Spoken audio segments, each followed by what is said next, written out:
Se não tiver, ele encaminha. Aqui eu coloquei só apenas por exemplo, tá? Esse endereço aqui, 208.67.222.222, ele é apenas ele é um OpenDNS, tá? Ele é um DNS aberto, gratuito, e você pode usar até no seu servidor, tá? Se você não quiser encaminhar a consulta, você apenas marca a opção aqui, que você obtém mais segurança e um controle maior da sua rede. Em seguida, vocês avançam e vocês vão ter essa tela aqui, que é o resumo das seleções. Tudo que essa instalação básica preparou, instalar o servidor DHCP, instalar o Active Directory e o servidor DNS, criar o seguinte nome de domínio, que é o nosso etbrax.intranet, tudo vai estar resumido aqui. Quando vocês terminarem e clicarem em avançar, vocês vão receber um último aviso, dizendo que o computador, durante o processo de criação do domínio, de configuração do servidor, dizendo que o computador vai ser reiniciado, tá? Vocês apenas vão clicar em OK. Quando clicarem em OK, começa o processo de configuração. Ele vai fazer todos os passos de instalação do domínio, do Active Directory, tá? Do nosso catálogo, do DNS, vai verificar se o disco está ok, se as pastas de sistema estão ok. É apenas uma configuração básica. Demora uns 10 minutos mais ou menos.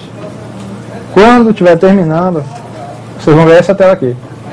Este servidor está configurado agora. Ou seja, ele está indicando que a configuração está concluída. Quando clicar em concluir, o servidor vai ser reiniciado. Vejam, só por curiosidade, que o nosso cliente já pegou o endereço de rede, tá? Ou seja, a nossa configuração do Windows já preparou uma configuração básica no DHCP. Ou seja, os dois computadores, tanto o cliente quanto o servidor, se enxergam na rede já. Quando voltarem, quando iniciar de novo, vocês vão ver que o Windows vai estar parado na tela de logon. Entrem no servidor, tá? Para o próximo passo. E vejam que está mostrando mais uma parte aqui do progresso de configuração do servidor. Notem que ele já atribuiu o endereço IP estático, ou seja, ele já tinha atribuído, tá? Mas caso vocês não tenham feito, ele vai fazer isso. Ele já instalou um servidor DHCP, já instalou o Active Directory, que é o nosso catálogo, tá? Já instalou o servidor DNS, que é o que vai fazer as resoluções de nomes. A gente atribuiu um encaminhador. Caso vocês tenham atribuído ou não, vai estar marcado aqui. Mas como exemplo, a gente atribuiu um encaminhador, que é o OpenDNS. A gente ativou um escopo DHCP, que a princípio aqui ele configura automaticamente. Ele botou da 192.168.1.10 até .1.254. Isso significa que a gente tem 244 endereços vagos na nossa rede, tá? Que a gente pode plugar um computador e ele adquirir o endereço. E por último, ele vai estar autorizando o DHCP e configurando o contexto de nomeação, tá? A parte do Active Directory, que vai cuidar de DNS, nomes e grupos. A parte simplificada do DNS. Concluída essa parte, finalmente a gente vai estar na parte de conclusão do servidor, de configuração do servidor. Clique em OK, em concluir, e vão novamente na opção gerenciar o servidor, tá? Lá no iniciar, gerenciar o servidor. Quando abrir o painel de controle, o painel de gerenciamento, notem naquela parte de baixo, onde lista as opções instaladas, que a gente já tem 3 coisas funcionando, aqui, 3 serviços funcionando. O controlador de domínio, tá? Nosso Active Directory, um servidor DNS e um servidor DHCP. Ou seja, a configuração básica para a nossa rede estar funcionando já está feita. Tanto a parte de usuários e grupos e controle de rede de forma geral, que é o Active Directory, e a parte do servidor DNS, que é o que vai fazer a nossa resolução de nomes. E também o servidor DHCP. Esse servidor DHCP na configuração inicial, ele foi criado com a configuração simples, tá? Ele apenas distribui os endereços, sem reservas, sem nenhum detalhamento da configuração.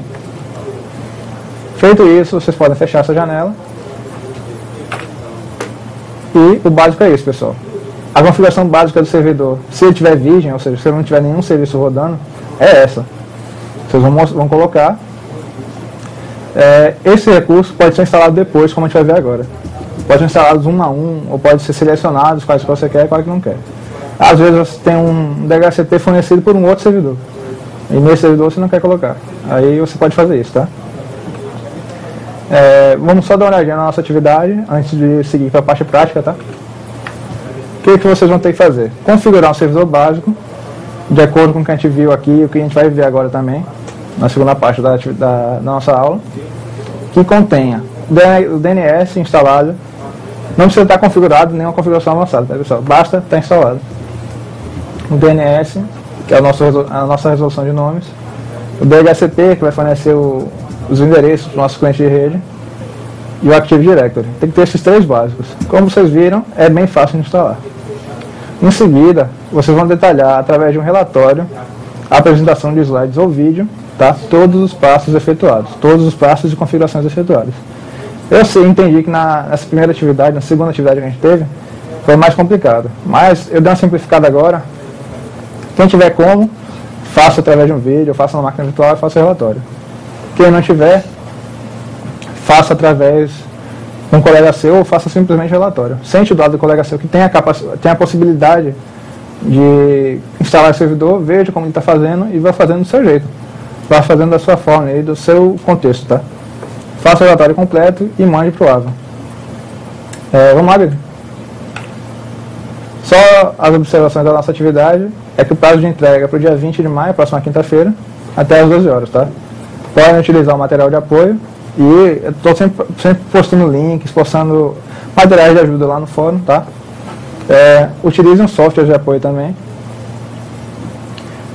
No caso de vídeo, vocês podem postar no YouTube e mandar o link, ou como o colega deu uma sugestão no fórum, de postar no ForShared, que é um site onde você posta os sites, posta os arquivos de forma gratuita e disponibiliza o link.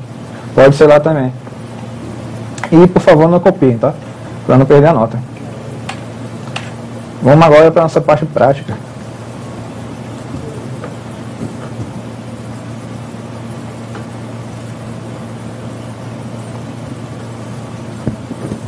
Vejam, pessoal, que eu já estou aqui no servidor. Opa, desculpa aí, pessoal. Pergunta, Sérgio? Temos sim uma pergunta, é do Polo Recife, Pernambuco. O aluno Edinaldo, ele pergunta como configurar o servidor de e-mail do Windows Small Business Server 2003.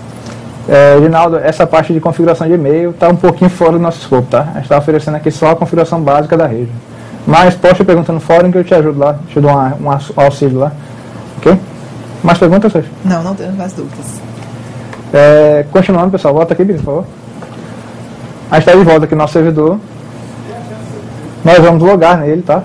Apertar Ctrl Alt Del ou Ctrl direito e Delete, que foi a dúvida de algumas pessoas.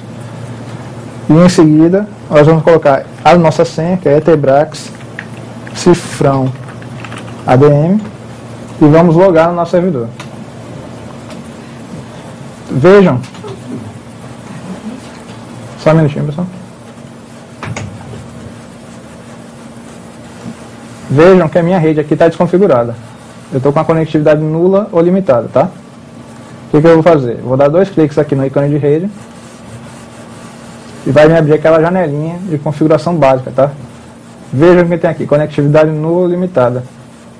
Se vocês forem na parte de detalhes, tá? Suporte aqui, conectividade nula ou limitada, aí vou em detalhes. Vejam que eu enviei um endereço IP aqui maluco.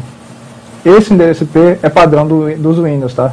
Do 2000 para cá, ele dá esse endereço automaticamente. Quando um computador, um cliente, qualquer dispositivo que suporte o DHCP não encontra um servidor, ele gera um endereço automático. Esse endereço é esse que começa com 169.254 e os 2 últimos números são aleatórios, tá? Caso não tenha um servidor DHCP, só por curiosidade, esse endereço IP vai ser gerado automático. Existe a chance do computador se enxergar com outro? Existe, mas é muito mais lento do que uma rede normal, tá?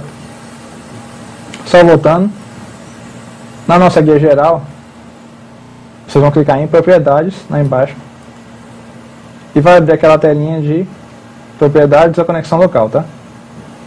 O que nós vamos fazer? Vamos clicar aqui em protocolo TCP/IP, em seguida propriedades.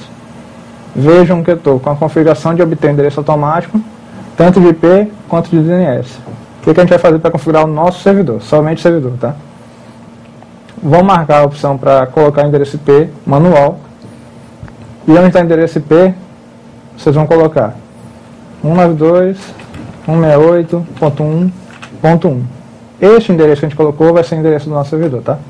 Pergunta, Sérgio. Temos sim, do Polo Recife, o aluno Edinaldo. Ele gostaria de saber por que define o IP a máscara de subrede de gateway padrão e os servidores DNS após a instalação do Windows Server 2003. E o que acontece se eu não definir esse passo? Edinaldo, se a gente não definir esse passo e fizer a configuração padrão,